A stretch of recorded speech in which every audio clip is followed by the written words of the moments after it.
মানুষকে অন্যায়ভাবে হত্যা করছে, তাদের জেলে রাখা উচিত যে তাদের পিতৃপুরুষরা পৃথিবীর বুক থেকে মুছে গেছে, জুলুম তাদেরকে অমর করে রাখতে পারে না। কাজেই হাজির, আজকে দেখেন না পৃথিবীতে অস্ত্রের ঝনঝনানি, যারা পৃথিবীবাসীকে সভ্যতার দোহাই দেয়, আমরা দেখি যে পৃথিবীতে তারাই সবচেয়ে বড় সভ্যতা। পৃথিবীতে অস্ত্র তাদের হাতে সবচেয়ে বেশি, আমেরিকার হাতে পৃথিবীতে অস্ত্র বেশি, রাশিয়ার হাতে সবচেয়ে বেশি অস্ত্র। এই পৃথিবীতে কোটি কোটি মানুষ তারাই হত্যা করেছে। হিরোশিমা নাগাসাকিতে প্রথম দ্বিতীয় বিশ্বযুদ্ধে প্রায় 5 কোটি মানুষকে তারা 2 থেকে 3 দিনের ভিতর হত্যা করেছে। একটা মুসলিম রাষ্ট্র যদি এরকম হত্যা করত, দেখতে যে অসভ্যগুলি সভ্যতার উপদেশ দিত যে মুসলমানরা টেরোরিস্ট, এরা সন্ত্রাস, এদের ধর্ম এদেরকে মানব হত্যা শিখায়, কিন্তু গর্ভগুলি বোঝে না যে পৃথিবীর মানুষকে সভ্যতা শিক্ষা দিতেই বিশ্ব মানব সভ্যতায় জন্মগ্রহণ করেছেন মুহাম্মদ রাসূলুল্লাহ সাল্লাল্লাহু আলাইহি ওয়াসাল্লাম। মুসলমানরা ততক্ষণ পর্যন্ত আঘাত দেয় না যতক্ষণ পর্যন্ত দেয়ালে তাদের পিঠ না এসে। মুসলমান যখন কামড় দিবে, সেই কামড় হবে মরণ কামড়। সে অপেক্ষায় আমরা আছি, আমাদের ইমাম মাহদী আসলে আমরা পৃথিবীর সব অত্যাচারীর প্রাসাদকে ভেঙে দেব।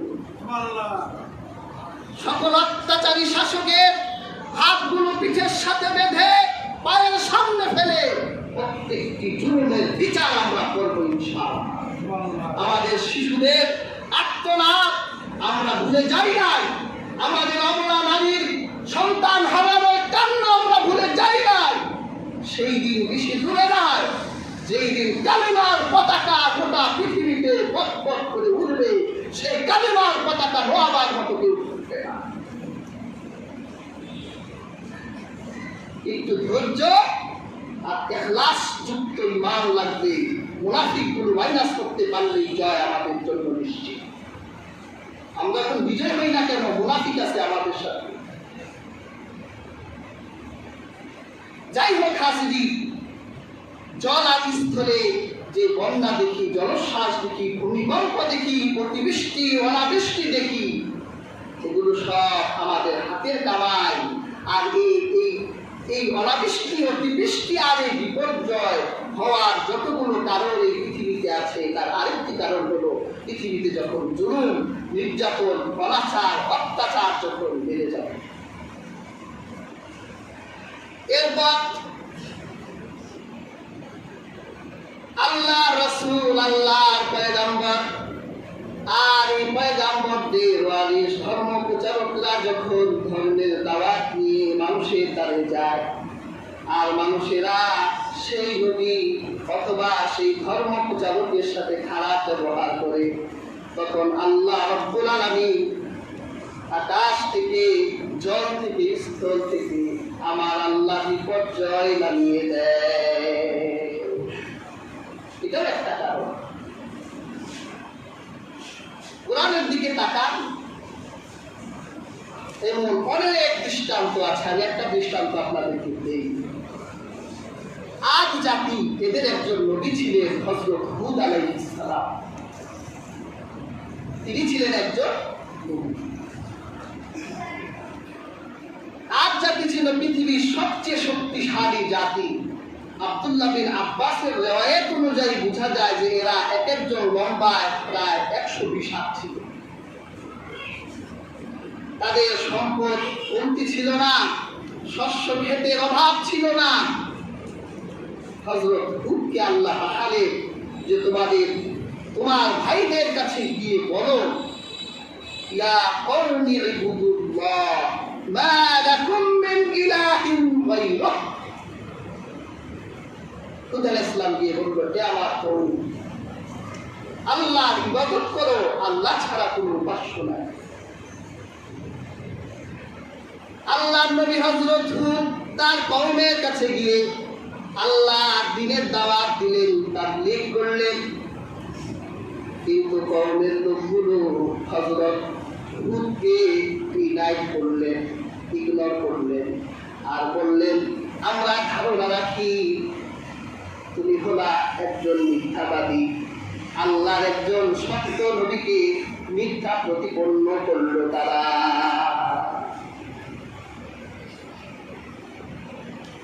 আর আমরা জানি যে একজন নবী যখন সাধারণ মানুষের কাছে আল্লাহ দ্বীনের দাওয়াত নিয়ে যায়, তাকে ইগনোর করার অর্থ হলো দুনিয়ায় বিপর্যয়, আখিরাতে মহা বিপর্যয়। আজও পৃথিবীতে যারা ধর্মের বাণী নিয়ে মানুষের দ্বারে দ্বারে যায়, তাদেরকে যারা হ্যাঁ প্রতিপন্ন করতে চায়, তাদেরকে যারা কটূক্তি করে, অসভ্য ভাষায়, অশালীন ভাষায় পালন করে, তাদের জেনে রাখা উচিত যে পৃথিবীতে তারা নিজেদের বিপর্যয় নিজেরাই নামার নিয়ে আসবে। এই জন্য ধর্ম প্রচারকদের সাথে বেয়াদবি করা যাবে না, এটা দুনিয়ার গজবে কারণ। হযরত হুদ আলাইহিস সালাম তাদেরকে বুঝালেন, কিন্তু হুদকে তারা মিথ্যাবাদী বলতে লাগলো। আল্লাহ পাক এমন নারাজ হলেন, যার হাজিরিন 3 বছর পর্যন্ত আল্লাহ তাদের আকাশে বৃষ্টি দিলেন না। একটা অঞ্চলে 3 বছর বৃষ্টি না হলে ওই অঞ্চলের অবস্থা তো তামা হয়ে যাওয়ার কথা। পুরো জাতির এলাকাগুলো, ফসলগুলো ভরে খাত হয়ে গেল, পুরো এলাকা মরুভূমি হয়ে গেল। ওদের এখন খুব বৃষ্টির প্রয়োজন।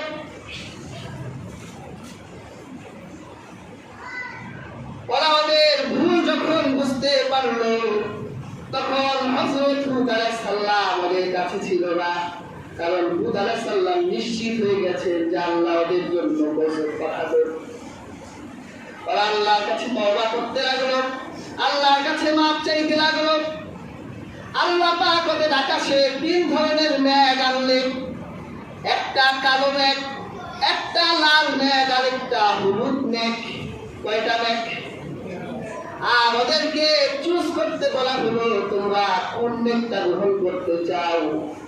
ওরা চিন্তা করলো, কালো মেঘের ভিতরেই তো শুকনো পানি আছে। ওরা সবাই বললো, আমরা কালো মেঘ গ্রহণ করলাম।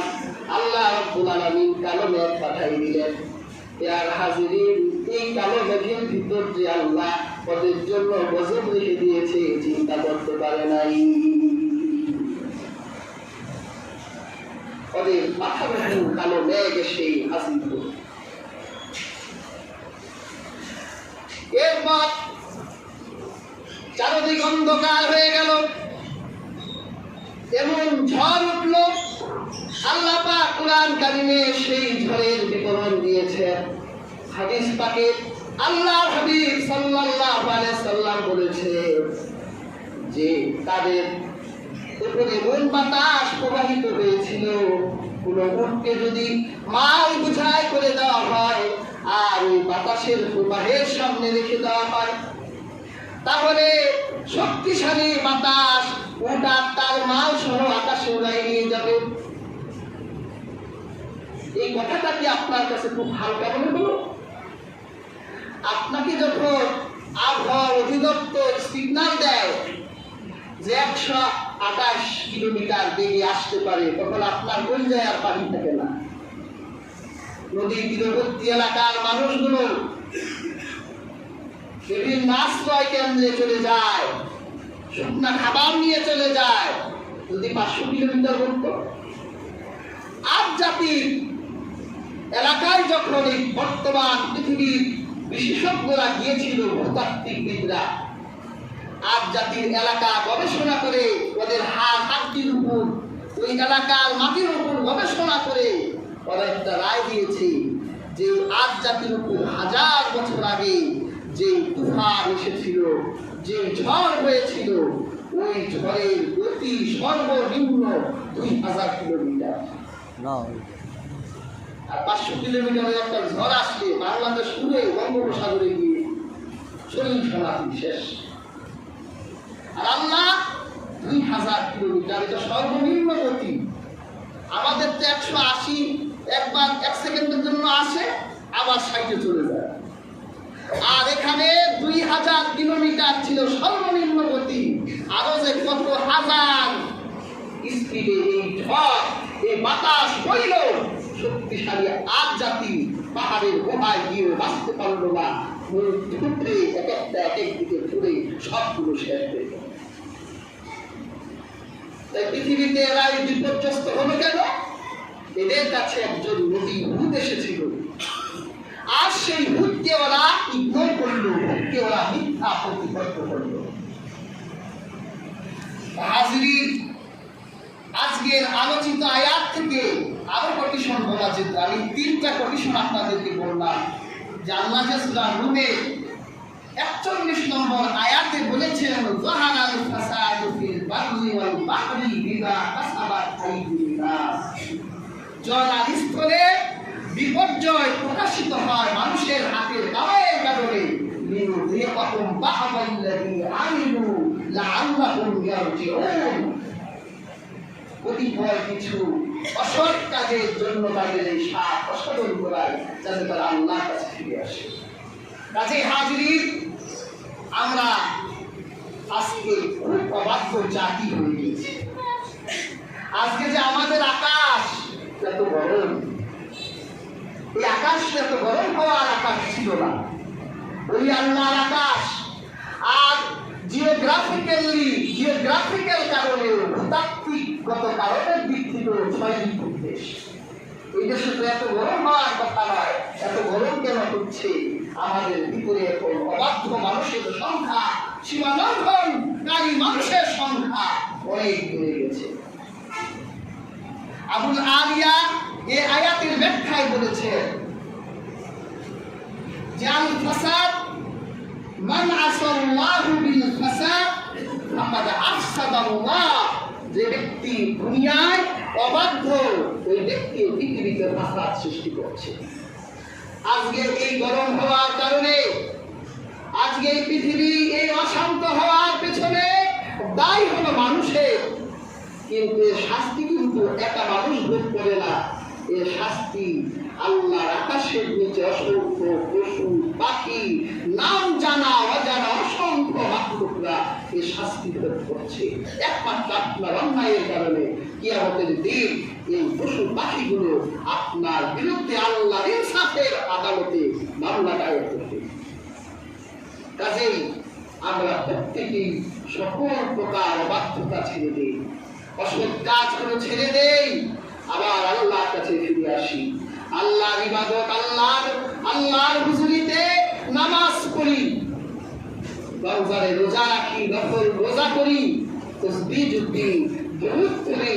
এভাবে যতদিন বেঁচে থাকি আমার আল্লাহর সীমানার ভিতরে, গণ্ডির ভিতরেই যাতে আল্লাহ তাআলা আমাদের প্রত্যেককে বাঁচিয়ে রাখে, সেই আশা ব্যক্ত করে যারা এখনো সুন্নাত করে সুন্নাত করে।